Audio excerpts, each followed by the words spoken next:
నమస్తే, welcome to reflection news. నేను శర్మ. వీడెవడు? వీడు గుర్తుపట్టిరు కదా ప్రేక్షకులారా? వాడే. ఇంట్లోకి చొరబడి కొడతాం. భారత్ పాక్ రక్షణ మంత్రి హెచ్చరిక. గడ్డి కొడుక, మా ఆర్మీ వాళ్ళ దగ్గర ఉన్న కుక్కలు ఆపుతాయిరా మిమ్మల్ని. ఆర్మీ వాళ్ళు ఆపుడు కాదు, వాళ్ళు పెంచుకుంటున్న కుక్కలు మీ పిక్కలు పట్టి పాకిస్తాన్ గుంజుకపోతుంది. నువ్వు మా ఇండ్లలోకి వచ్చి కొట్టుడేంద్రా? భారత్ పాకిస్తాన్ మధ్య మాటల యుద్ధం మరోసారి తీవ్ర స్థాయికి చేరింది. భారత్ భూభాగంలోకి చొరబడి దాడులు చేస్తామంటూ పాకిస్తాన్ రక్షణ మంత్రి ఖవాజా ఆసిఫ్ బహిరంగంగా హెచ్చరికలు జారీ చేశారు. భవిష్యత్తులో యుద్ధం వస్తే అది గతంలోని పరిమితులకు లోబడి ఉండదని. నీ బొంద పరిమితి. మేము ఆర్మీ ఎక్కడ ఉగ్రవాదులను సంహరించినాం. ఉగ్రవాదులు ఎక్కడున్నా దేశంలో మీకు తెలియకుండానే మీరు నిద్రపోతున్నారు. గాఢ నిద్రలో గుర్రు కొట్టుకుంటూ అన్న సమయంలో మా లేడీ పైలట్లు యుద్ధ విమానం నడిపి టార్గెట్ రీచ్ అయ్యారు. ఇంకా మీకు పరిమితి లేదురా? మేము పరిమితివి. మేము ఎవరిని చంపాలనుకున్నాం వాళ్ళని చంపి మేము ఊరుకున్నాం. మీరు కాళ్ళు పట్టుకున్నారు ట్రంప్ గాంధీ. తాము భారత సరిహద్దులు దాటి వస్తామని ఆయన స్పష్టం చేశారు. భారత రక్షణ మంత్రి రాజ్నాథ్ సింగ్ చేసిన వ్యాఖ్యలకు బదిలిస్తూ ఖవాజా ఆసిఫ్ ఈ వ్యాఖ్యలు చేశారు. వారు మళ్ళీ భారత్ ప్రయత్నిస్తే గతేడాది కన్నా తీవ్ర అవమానాన్ని, మేము అవమానం ఎదుర్కోలేదురా సన్నాసి. సన్నాసి, మేము అవమానం ఎదుర్కోలేదు. నీవు భంగపడ్డవు, భయపడ్డవు, వైట్ హౌస్లో ట్రంప్ గారిని కాళ్ళు పట్టుకున్నావు. మాకు అవమానం జరగలే, విజయం సాధించినాం మేము.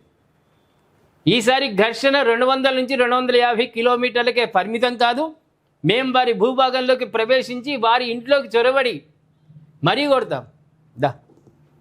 నిజంగా నీకు మీసమే ఉంటే రండి అన్నట్టుగా ఇంట్లోకి వచ్చి కొడతా అంటున్నావు కదా. మా ఆడవాళ్ళు చాలురా, మా మహిళలు చాలు. దీన్ని కడపలనే నరికి పడేస్తారు. కడప లోపల కాదు, కడప బయటనే నరికి పడేస్తారు. ఏమనుకుంటున్నావు? ఏం డైలాగులు నరుకుతున్నావు? ఆపరేషన్ సింధూర్ పేరుతో భారత బలగాలు కేవలం 22 నిమిషాల్లోనే పాకిస్తాన్ చిత్తు చేశాయి. ఆ ఆపరేషన్ ఇంకా ముగియలేదు. పాకిస్తాన్ మళ్ళీ అలాంటి నీచమైన చర్యలకు పాల్పడితే మన సాయుధ బలగాలు వారు ఎప్పటికీ మర్చిపోలేని గట్టి సమాధానం ఇస్తాయి. ఈసారి తీసుకునే చర్యలు అపూర్వంగా ఉంటాయని రాజ్నాథ్ సింగ్ స్పష్టం చేశారు. మరి మీకు ప్రపంచం నుంచి ఏ ఒక్క రూపాయి వచ్చినా ఉగ్రవాదులను పెంచి పోషించారు. తర్వాత తాలిబన్లను మీరే సాధింది. పాములకు పాలు పోసింది మీరే. వాళ్ళు ఇప్పుడు మేకై మీకు కూర్చున్నారు. మీరు మీకు ఇచ్చే ప్రతి పైసా ప్రపంచానికి తెలుసు. ఉగ్రవాదులను పెంచి పోషించారు, భారత్ మీదకి పంపుదామని చూసిండ్రని.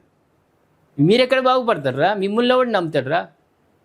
ఇజ్జత్ పోయింది కదా మీ ప్రధానమంత్రి అధ్యక్షుడు మీ దేశంది. ఇరాన్ తిరస్కరించింది కదా. పాకిస్తాన్ మీడియేటర్గా మధ్యలోకి వస్తే మేము రాము.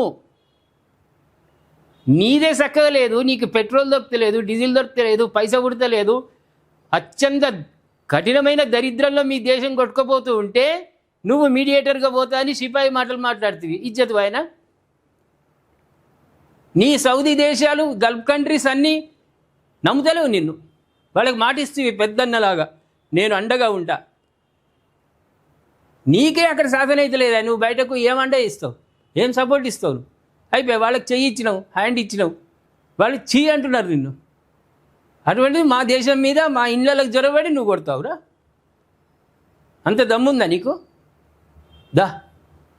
ఎప్పుడు వస్తావు చెప్పు.